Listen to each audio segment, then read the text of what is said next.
자주 줄 알고 저와 함께 한 절씩 교독하겠습니다. 너희가 나를 사랑하면 나의 계명을 지키리라.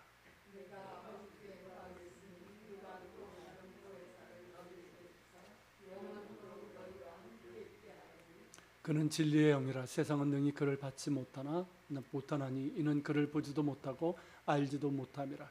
그러나 너희는 그를 아나니 그는 너희와 함께 거하시며 또 너희 속에 계시겠음이라.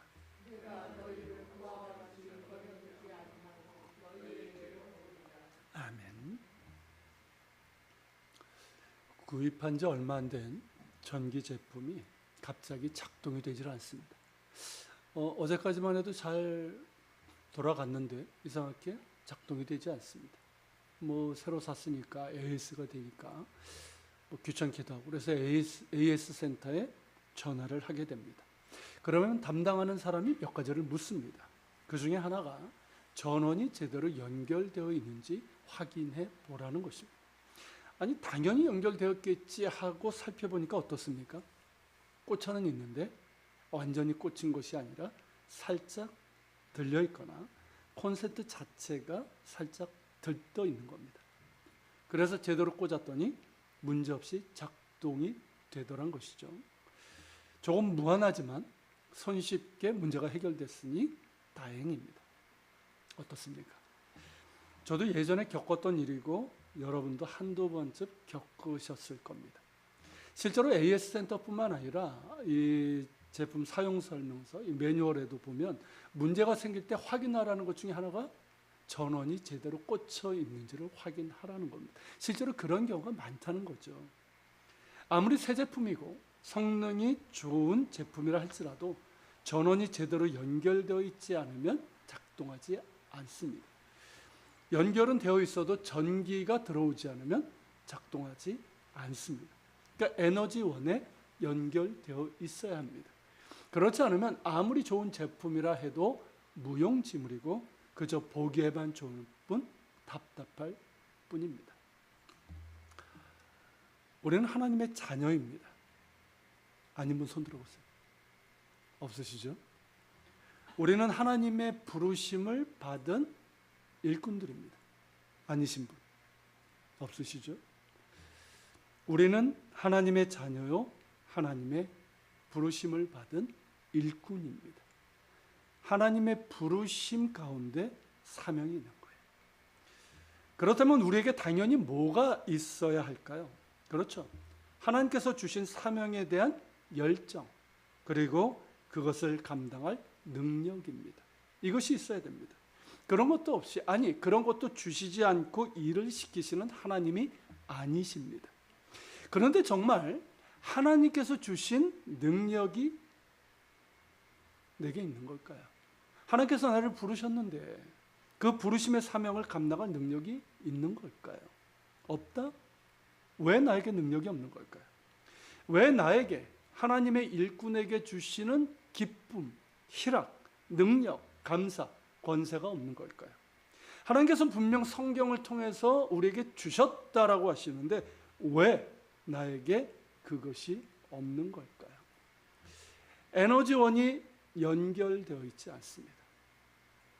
끊어져 있습니다. 연결이 끊어져 있거나 애초에 연결되어 있지도 않습니다. 혹은 그런 에너지원이 있다는 것조차도 모르고 살고 있습니다. 우리의 에너지원이 무엇일까요? 공자의 가르침 중에 인생의 복 중에 하나가 자신의 가르침을 널리 펼 수 있는 훌륭한 제자를 두는 것이라고 했습니다. 그래서이든지 장인이나 이렇게 스승이라고 할 수 있는 그런 사람들은 자신에게 배우려고 찾아오는 이들에게 까다로운 테스트를 합니다. 그냥 받아주지 않습니다. 철저하게 자격 심사를 합니다. 예전에 허준 드라마에서 보듯이 허준이 그 누구예요? 유인태인가? 굉장히 명의 제자가 되려고 했지만 굉장히 까다롭게 테스트를 했죠. 왜 그렇게 하는 걸까요? 자신의 것을 이어갈 좋은 후계자를 기르기 위해서입니다. 인류 역사 대부분의 위대한 스승들은 이런 식으로 제자를 찾았습니다. 똑똑하고 능력 있고 가문도 좋고 청명한 이들을 제자로 삼았습니다. 그리스의 철학자들도 다 그렇게 했고요. 유대의 랍비들도 그렇게 했습니다. 그런데 예수님은 좀 이상했습니다. 이상하게도 예수님은 똑똑하고 잘 배우고 가문이 좋은 이들은 뒷전으로 미루고 배우지도 못하고 별 볼 일 없는 이들, 그저 시장 저작거리나 어울릴 만한 그런 이들을 제자로 삼으셨습니다. 세상의 뜻을 펼치려면 똑똑한 이들 갖고도 부족한 일인데 어째서 예수님은 이런 사람들을 제자로 삼으신 걸까요? 자, 이들은 그들답게 예수님과 함께 다니면서 번번이 실수를 했습니다. 예수님의 가르침을 제대로 이해하지 못했습니다. 오로지 후일에 예수님께서 권세를 잡으시면 누가 더 높은 자리를 차지할까? 여기에만 관심이 있었습니다. 이 사람들은 평상시 같으면 벼슬자리 꿈에도 꿀 수 없는 사람들이었는데 예수님을 따라다니다 보니까 어떻습니까? 조그만 권세라도 잡을 가능성이 보인단 말이죠. 그러니까 오직 거기에만 관심이 있었던 거예요. 입으로는 진리, 영생, 희생, 성결 이런 이야기를 하지만 그 뜻도 제대로 이해하지 못했고요. 그저 권세를 얻기 위한 수단에 불과했습니다. 예수님의 의도와는 전혀 다른 그런 모습을 그들은 갖고 있었습니다. 이들은 끝내 예수님이 십자가에 달려 돌아가실 때까지 의연한 제자의 모습을 보여주지 못했습니다. 예수님이 체포되시자마자 모두 도망가고 말았습니다. 수제자라고 하는 이는 예수님을 3번 부인하고 말았습니다. 예수님에겐 그나마 소망이 없어진 것 같았습니다. 예수님의 3년 동안의 수고는 헛수고 같았고 헛농사처럼 보였습니다. 그런데 부활하신 예수님이 제일 먼저 하신 일이 뭔지 아십니까? 이 도망간 제자들 찾으신 거예요. 세상이 무섭다고 숨어버린 그들을 불러내신 거예요. 그들에게 찾아가신 거예요. 왜일까요? 이러고도 너희가 내 제자야. 야단치기 위해서가 아니에요. 부활하신 당신을 보여주시고 그들에게 하나님 나라를 가르쳐 주시기 위해서 그렇게 가르쳐 주셨습니다. 하나님께로 가시기 전까지 40일 동안 그렇게 다시 가르쳐 주시는데 어떻습니까? 여전히 별 진전이 없습니다. 부활하신 예수님을 직접 눈으로 보고 같이 대화를 하고 같이 음식을 먹으니까 어떻습니까? 믿음은 생긴 것 같아요. 그리고 흥분 상태에 있어요. 그렇지 않겠습니까? 예수님께서 십자가에 죽으시고 부활하셨단 말이죠. 흥분 상태에 있어요. 그런데 여전히 예수님의 가르침, 그 참뜻은 제대로 깨닫지 못하고 있었습니다. 예전 모습 그대로인 거예요. 여전히 깨닫지 못하고 예수님의 뜻을 이루기에는 부족합니다. 2% 부족한 것이 아니라 한참 부족합니다. 그런데 이상한 것은 이런 제자들을 보시고 예수님은 실망하지 않으셨다는 거예요. 이런 미련하고 답답한 자들이라고 하시면서 책망하지 않으셨고, 그리고 근본적으로 이들을 선택한 것을 후회하시거나 무르지도 않으셨다는 거예요. 만약 우리 같으면 어떻습니까? 이런 제자라면 저 같으면 그랬을 거예요. 와, 이러다가 내가 미칠 것 같다. 내가 돌아버릴 것 같다. 야, 너는 도무지 안 되겠다 하면서 돌려보내고 다시 똑똑한 제자를 택할 것 같은데 예수님은 한 번도 그러지 않으셨습니다. 그들 향해서 실망하지 않으시고 언제나 기대감을 갖고 바라봐 주셨습니다. 그런데 더 이상한 것은 결국 어떻게 되었는가 하면 그 제자들이 예수님의 기대대로 세상을 뒤엎고 말았습니다. 세상이 무서워서 도망가고 피했던 그들이, 오합지졸의 그들이 세상 앞에 담대히 서서 주 예수 그리스도를 증거하며 복음과 사랑으로 세상을 변화시킨 겁니다. 놀라운 일이죠. 어떻게 이런 일이 가능했을까요? 그들이 그렇게까지 할 수 있었던 힘은 도대체 어디에서 난 걸까요? 오늘 성경 본문이 그 답을 말해줍니다. 오늘 본문의 배경은 이렇습니다. 예수님께서 이제 곧 고난을 받고 십자가에 달리실 것을 직감하셨습니다. 그리고는 제자들의 발을 씻겨주시죠. 그러면서 말씀을 하기 시작하십니다. 이제 머지않아 그들 곁을 떠날 것이라고 말씀하셨고 너희 중에 하나가 나를 팔리라고 하셨습니다. 그리고 베드로에게는 네가 새벽딱 울기 전에 나를 3번 부인할 것이라 말씀하셨습니다. 이에 제자들은 근심합니다. 얼굴에 근심빛이 가득한 제자들을 향해서 너희는 마음에 근심하지 말라. 하나님을 믿으니 또 나를 믿으라 하시면서 여러 말씀을 하셨는데, 그 말씀들 중에 아주 중요한 사실 한 가지를 제자들에게 말씀하셨습니다. 그것이 16절, 잠깐 내려보시겠어요? 16절, 17절 말씀입니다.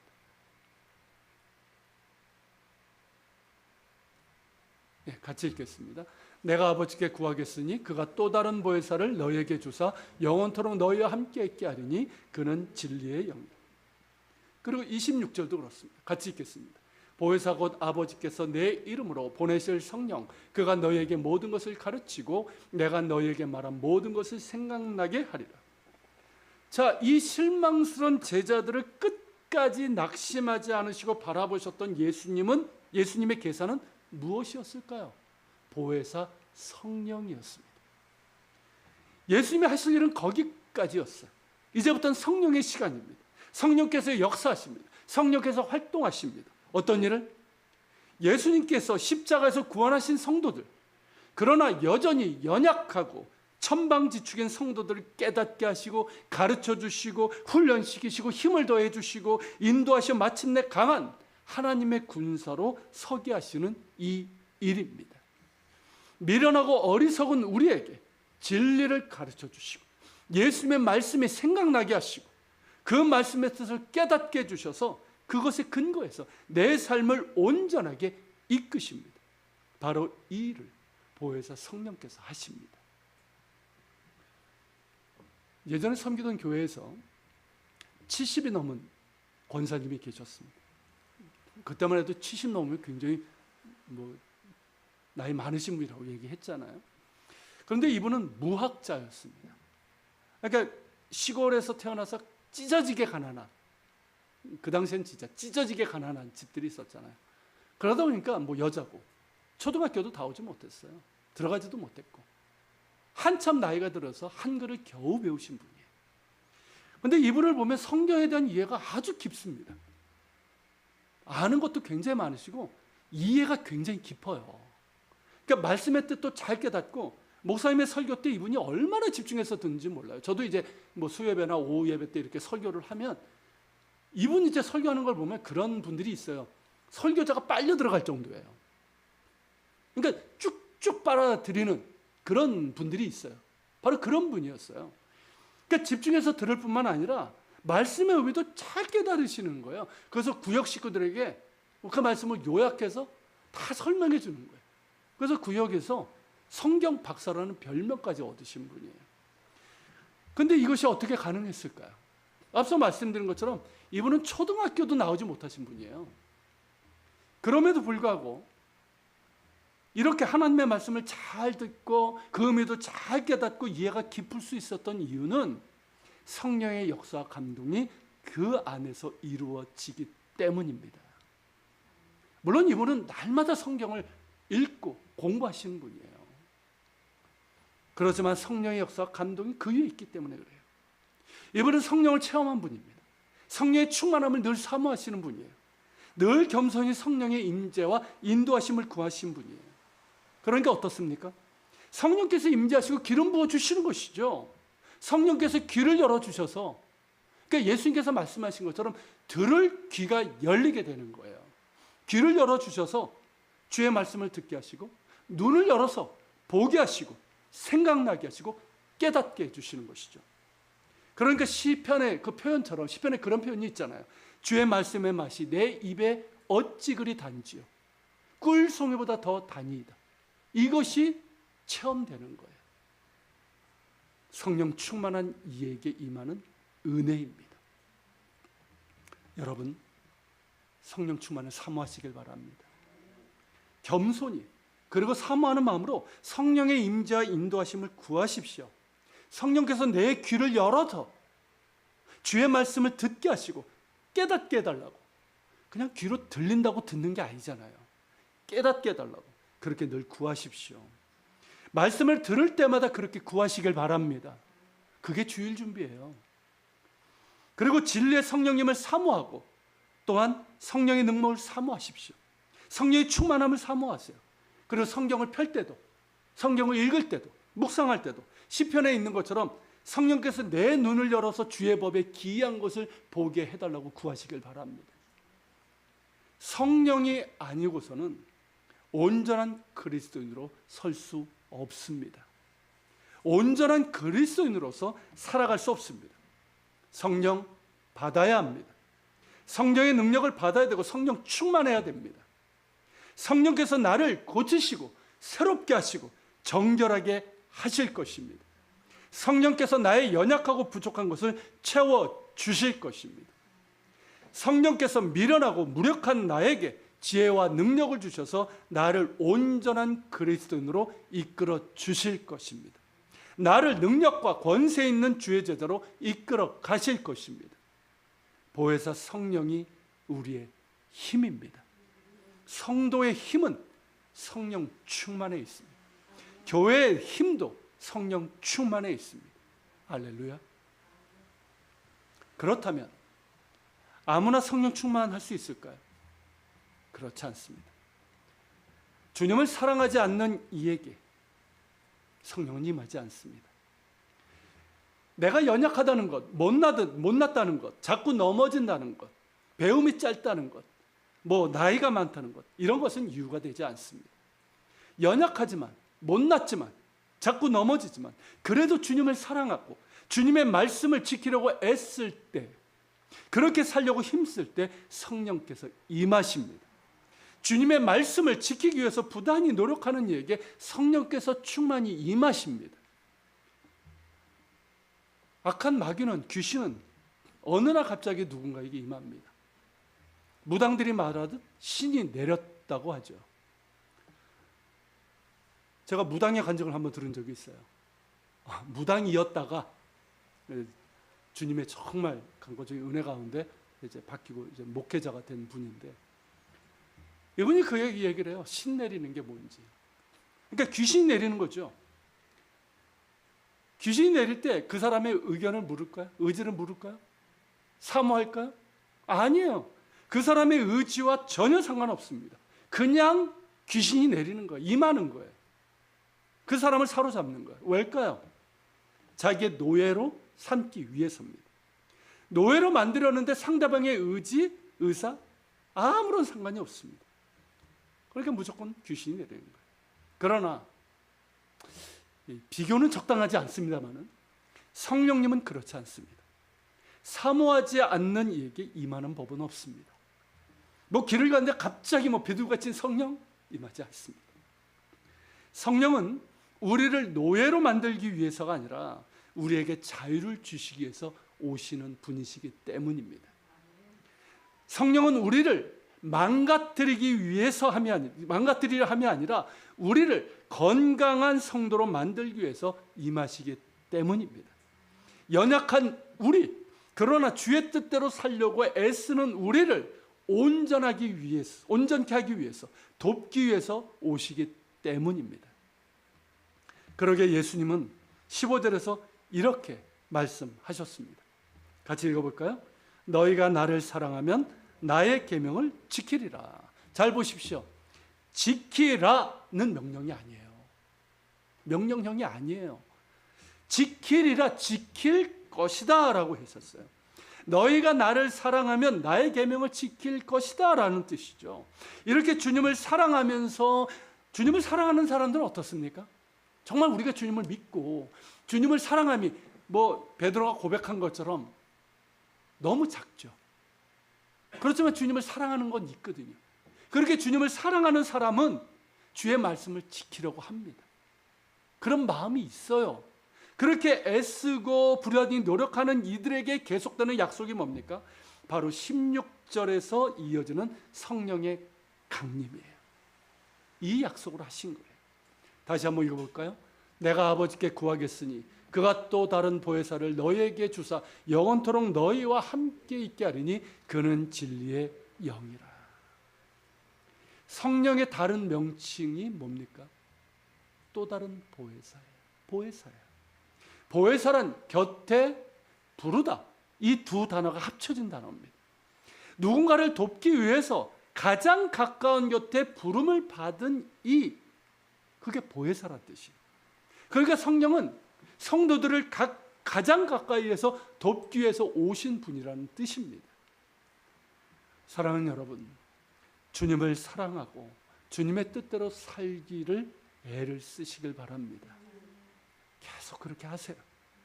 그 누구보다 나에게 가까이 계시는 보혜사 성령께서 도와주십니다. 주의 뜻대로 사는 것에는 도무지 관심이 없고 세상 일에 관심이 있고 아니면 오로지 은사나 능력 받아서 과시하고파서 기도하고 밤을 새우는 것은 악한 영에 미혹되기가 쉽습니다. 그런 사람들이 있잖아요. 연약한 자신을 너무나 잘 알기 때문에 주님, 제가 주의 뜻대로 살고 싶은데 그렇게 되질 못합니다. 자꾸만 넘어집니다. 저를 불쌍히 여겨주시고 저를 도와주십시오. 그렇게 하면서 주의 긍휼과 도우심을 구하는 이에게 성령께서 함께 하시는 거예요. 완전한 사람에게 임하시는 것이 아니라 자신의 연약함을 알게 주의 도우심을 구하는, 주의 긍휼을 구하는 자들에게 성령께서 임재하시는 거예요.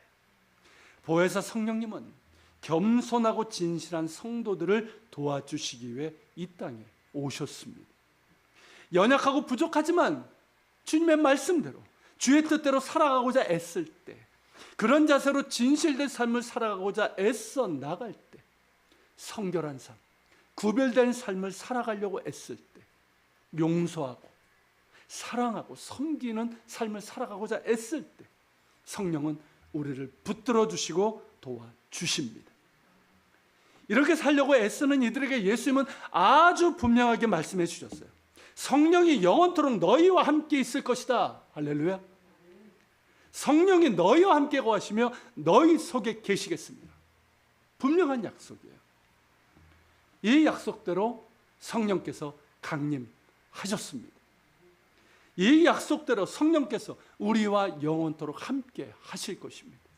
성령께서 우리와 함께 하시며 우리 안에 거하십니다.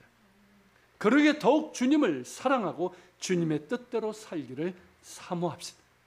그러기에 주님의 뜻대로 살기를 애쓰기를 중단 없이 해나갑시다. 내가 주님을 사랑하고 주님의 뜻대로 살려고 애를 쓴다면 내 속에 영원토록 거하시는 성령님은 나를 붙들어 주실 것입니다. 내게 사랑과 믿음을 더해 주실 거야. 내가 믿는다고 하지만 믿음은 은사예요. 성령께서 더 순전한 믿음을 더해 주실 것입니다. 순종의 능력도 더해 주실 거예요. 거룩의 능력을 더해 주실 것입니다. 내가 조금 더 진실하고 성결한 생활을 하려고 노력한다면 내 안에 계시는 성령님은 기쁨 가운데 내 삶을 이끌어 주실 거예요. 부정한데 더러운 곳에 내 몸을 던지는 일이 없게 하실 것입니다. 내가 조금 더 능력 있는 성도의 생활, 봉사와 섬김의 생활을 하려고 마음만 먹는다면 내 속에 거하시는 성령님은 너무나 기뻐하시고, 그렇지 않습니까? 얼마나 기뻐하시겠어요? 기특히 여기시면서 나에게 기도의 문도 열어주시고 능력과 섬김의 기쁨을 충만케 해주시고 감당할 환경도 열어주시고 능력도 주실 것입니다. 예수님께서 이렇게 말씀하셨죠. 18절입니다. 같이 읽겠습니다. 내가 너희를 고아와 같이 버려두지 아니하고 너희에게로 오리라. 예수님은 우리를 고아와 같이 버려두지 않으시고 찾아오십니다. 어떻게? 성령을 통해서. 하나님의 본체시만 우리와 똑같은 육체를 입고 우리 가운데 오신 예수님은 그 육체 그대로 성부 하나님께로 가셔야만 했습니다.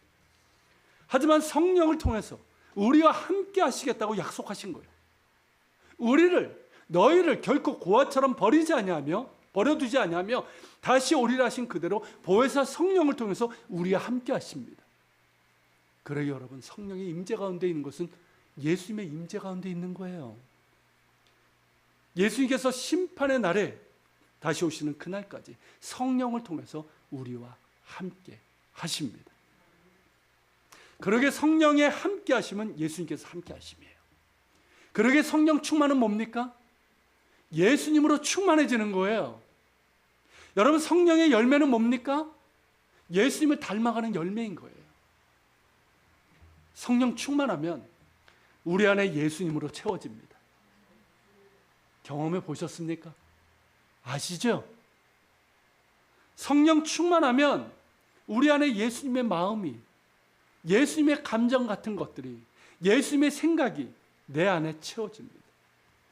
그러기에 내 안에 어떻습니까? 선한 것들이 일어나기 시작하는 거예요.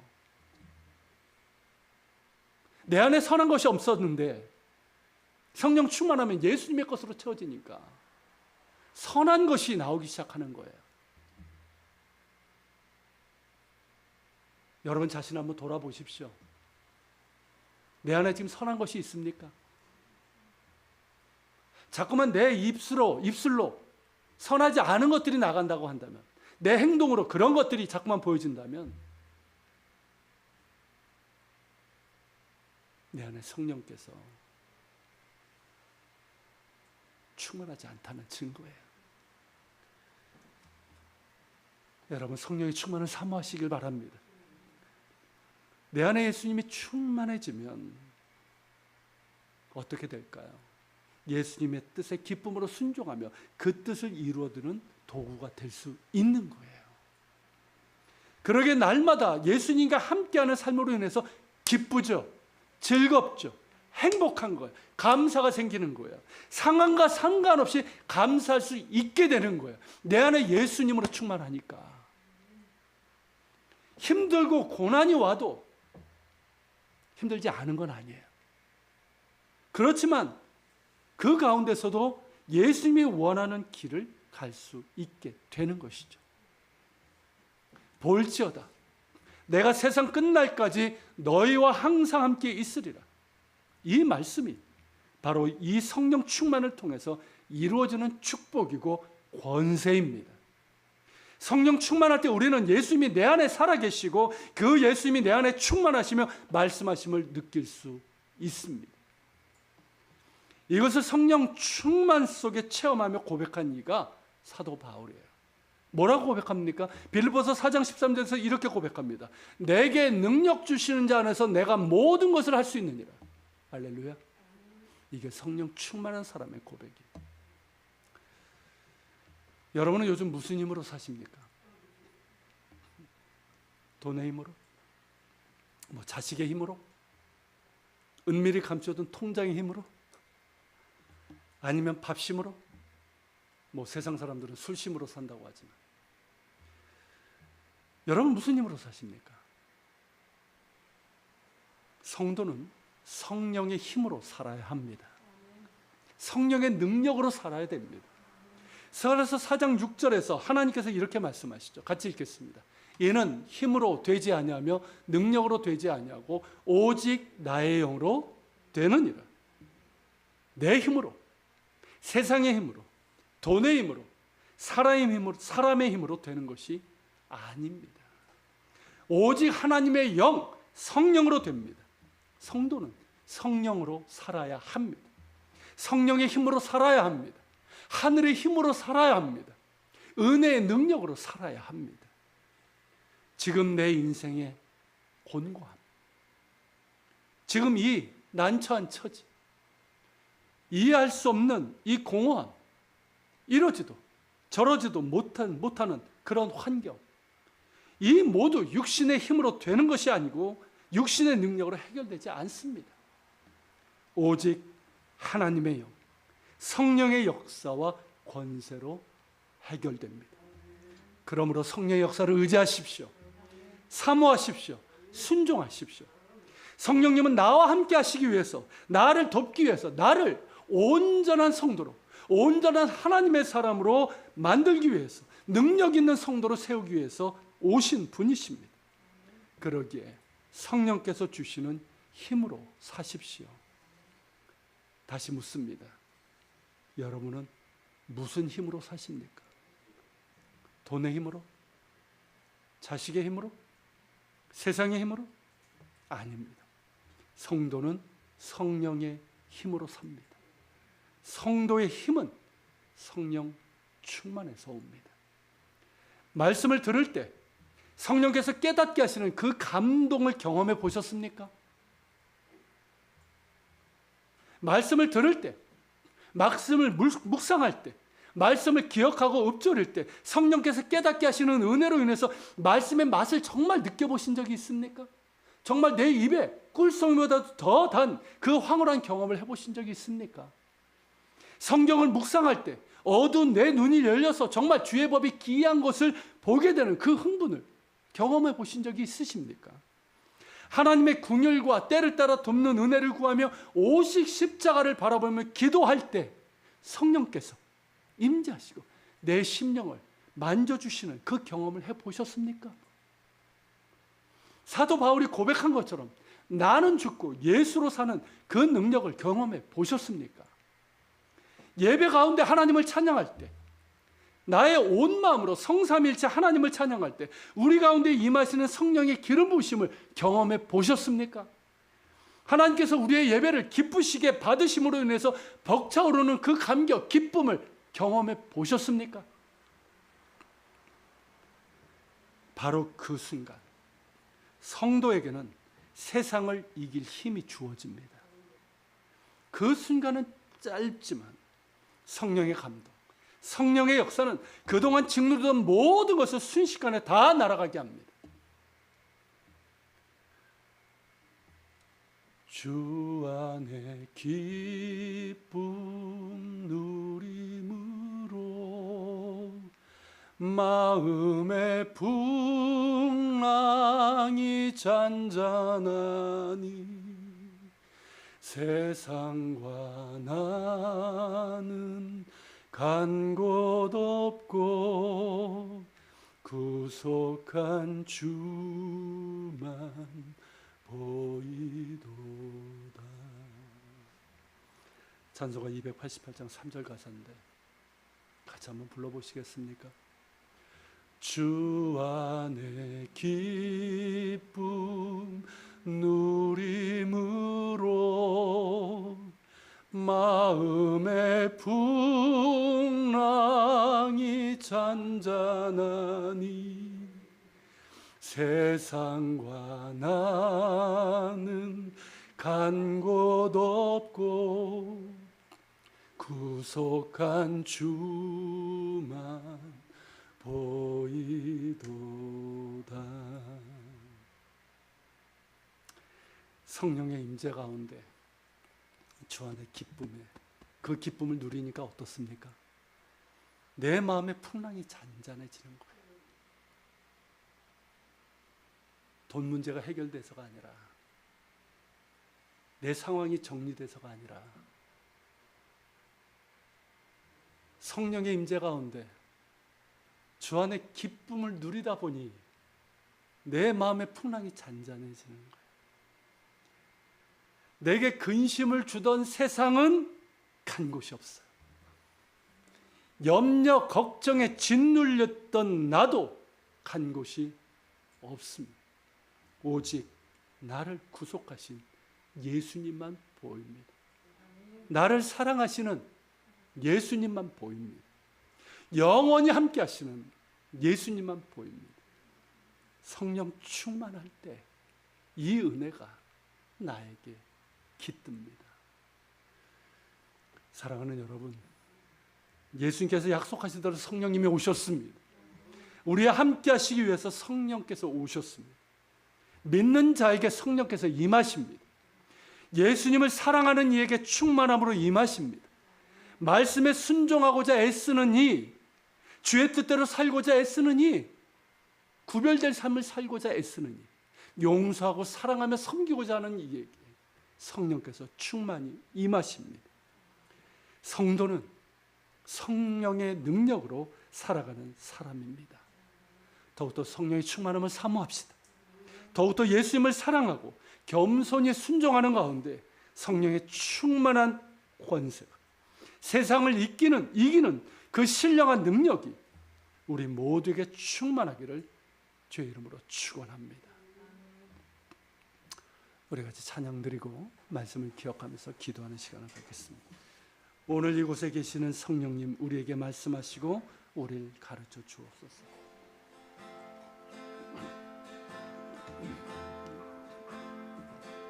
오늘 이곳에 계신 성령님, 우리에게 말씀하시고 우리를 가르치소서. 아멘. 다친 우리 맘 열어주시고 주의 빛으로 밝혀 우리를 인도하소서. 오늘 이곳에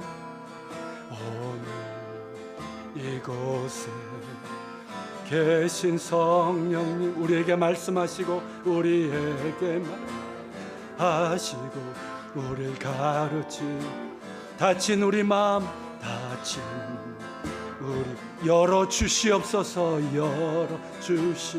주의 빛으로 밝혀, 주 빛으로 밝혀 우리를 인도하소서. 주님보다 앞서지 않고 겸손하게 주님의 말씀 기다리니 주님 손에 우릴 드립니다. 사랑으로 인도하소서. 창조하신 모습 떠난 우리를 예수님 닮게 빚으소서.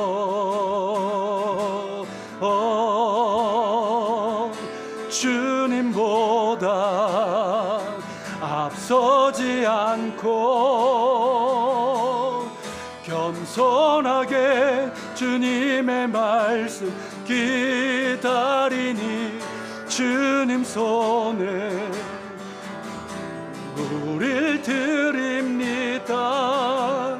사랑으로 말씀하소서. 주님보다 앞서지 않고 겸손하게 주님의 말씀 기다리니 주님 손에 우릴 드립니다. 사랑으로 말씀하소서. 오늘 말씀을 기억하면서 기도합시다. 우리 가운데 계신 성령님, 성령의 충만함을 사모합니다. 성령의 충만함으로, 성령의 힘으로, 성령께서 주시는 힘으로 살기를 원합니다. 성령을 소멸한 일이 없게 하시고 성령 충만하게 하여 주시옵소서. 예수님으로 충만하게 하여 주시옵소서. 우리의 말씀을 기억하면서 같이 기도하며 나아갑시다. 걸어가신 성령님 시간 앞에 기도합니다.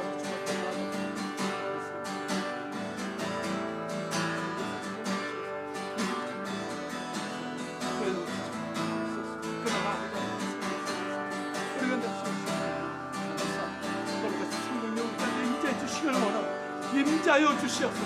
우리에게 아버지 성령 충만함을 주시길 원합니다. 거룩하신 성령이 우리 가운데 충만하게 거하여 주시옵소서. 우리가 아버지 하나님 우리 가운데 아버지 성령을 선언하는 일이 없습니다. 성령을 근심하는 일이 없게 하여 주시고 더욱더 성령을 충만하여 아버지 주의 뜻대로 살아갈 수 있는 저희들 되길 원합니다. 아버지 돈의 힘으로 떠나버리는 세상 힘으로 살고 있습니다. 정말로 성령의 힘으로 말미암아 살아갈 수 있는 저희들 되게 하여 주시길 원합니다. 성령의 열매 맺길 원합니다. 예수님을 충만하길 원합니다. 예수님의 마음으로 아버지 주의 뜻을 따르며 그렇게 살아갈 수 있길 원합니다. 주님의 뜻을 이루는 저희들 될 수 있길 원합니다. 거룩하신 성령님 우리 가운데 함께하여 주시고 주여 도와주시길 원합니다. 살아계신 주님 도우시 인도해 주시옵소서. 살아가는 주님 붙잡아 주시길 원합니다. 우리 가운데 성령 충만함을 허락하여 주시옵소서.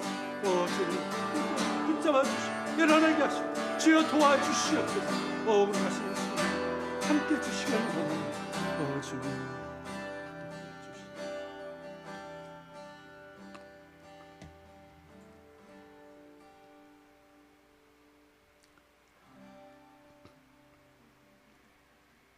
한번 우리의 손을 가슴에 좀 모으고 기도했으면 좋겠습니다. 제가 기도할 때 여러분들도 성령을 사모하면서 기도했으면 좋겠습니다. 거룩하신 성령님, 우리 가운데 임하여 주소서. 연약하고 부족한 나에게 충만히 임하여 주소서. 더럽고 흠이 많고 순종하지 못하는 나에게, 구별된 삶을 살아가지 못하는 나에게, 방탕한 나에게 성령이여 충만히 임하여 주시옵소서. 오직 성령의 충만함을 사모합니다. 성령의 힘으로 살기를 원합니다. 오직 성령의 충만함으로, 성령께서 주시는 힘으로 살기를 원합니다.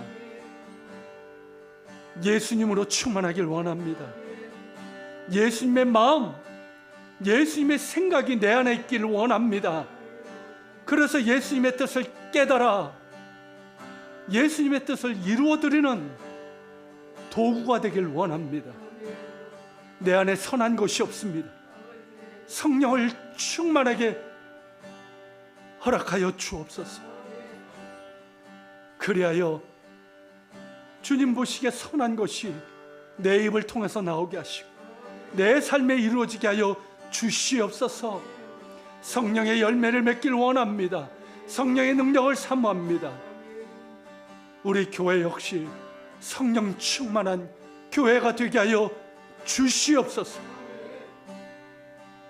오늘 시간도 사모하면서 예배합니다. 적은 무리의 예배지만 주님 약속하신 대로 우리 가운데 임재하심에 감사합니다. 예물을 드렸습니다. 10의 1조를, 감사 예물을, 주의 예물을, 선교 예물을 주께 드렸습니다. 흠양하여 주옵소서. 들은 이들에게 크신 은혜를 허락하여 주옵소서. 이제는 우리 주 예수 그리스도의 은혜와 아버지 하나님의 그 크신 사랑과 성령님의 감화감동 교통 역사심이 더욱더 성령의 충만함을 구하며 성령의 힘으로 살기를 원하는 우리 모든 지체들 머리 위에, 우리 예한교회와 이 땅에 있는 교회들, 조국 대한민국과 북한 땅 이스라엘과 세계 곳곳에서 복음을 전하는 선교사들과 박해 지역에 있는 그리스도인들 머리 위에 함께 하시기를 간절히 축원하옵나이다.